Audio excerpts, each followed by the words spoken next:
কিবা টিপিবলৈ আছিলে নহয় মানে কিবা ক'বলৈ আছিলে হয় আমি কালী পূজাৰ কমিটিৰ ফালৰ পৰা আহিছোঁ দেৱালী উপলক্ষে এখন ভাগ্য পৰীক্ষা পাতিছোঁ লটাৰী খেল খেলাইছোঁ আপোনাৰ নামত দুটা টিকেট লিখি থোৱা আছে নহয় এই তাৰে কালেকশ্যন কৰিবলৈ আহিছোঁ দিয়ক পইচাটো মইতো কোনো টিকেট লোৱা নাই আমি আপোনাক চিনি পাওঁ নহয় কোন বাৰু মই কওকচোন আপুনি সেই স্কুলখনত নকয় জানো কোনখনত সেইখনত কোনখনত এই যে পানীত ওলাই কি মাছ নহয় এই যে বোকাত ওলাই জোক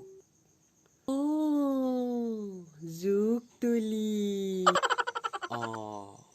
আপুনি জোকতলিতে নকয় জানো হয় কৰোঁ কিন্তু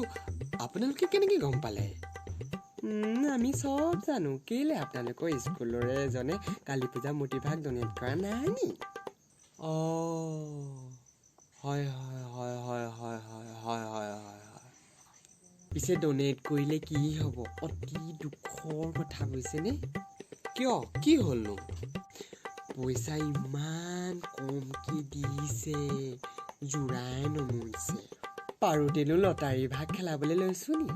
লাজৰ কথা পাই আপুনি আকৌ তেওঁক নক'বগৈ বৰ লাজ পাব বুজিছেনে মইতো শুনিছোঁ তেওঁ বোলে 5 লাখ টকা দিছে 5 লাখ 5 লাখ টকাহে দিছে নি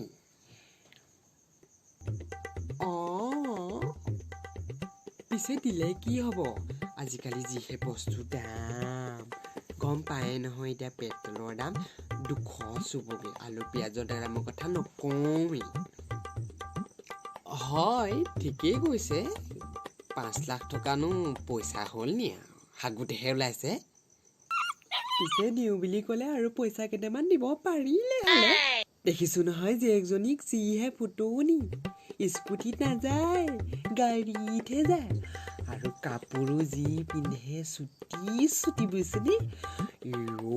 দেখিলে কেনেকুৱা লাগে ই ল'ৰাটো কম নি একদম হাঙুলি চলোৱা বাইক এখন লৈ যিহে ফটকা ফুটুৱাই দি ধামকৈ ফুটাই যায় শুনিলে বুকুখন কঁপি যায় বুজিছেনে আমাৰ কালী পূজালৈ মাতিছোঁ নহয় তাক শুনাম কেলা ঠিকছে বোলো পইচা দিয় যদি অকণমান হাতেৰে দাঙিলে গম পাকি দিবি পিছে কোননো সেইটো কিবা দেবেন বৰগোহাঁই বোলে পিছে আপোনাৰ নামটোনো কি সোধাই নাই নহয় দেবেন বৰগোহাঁই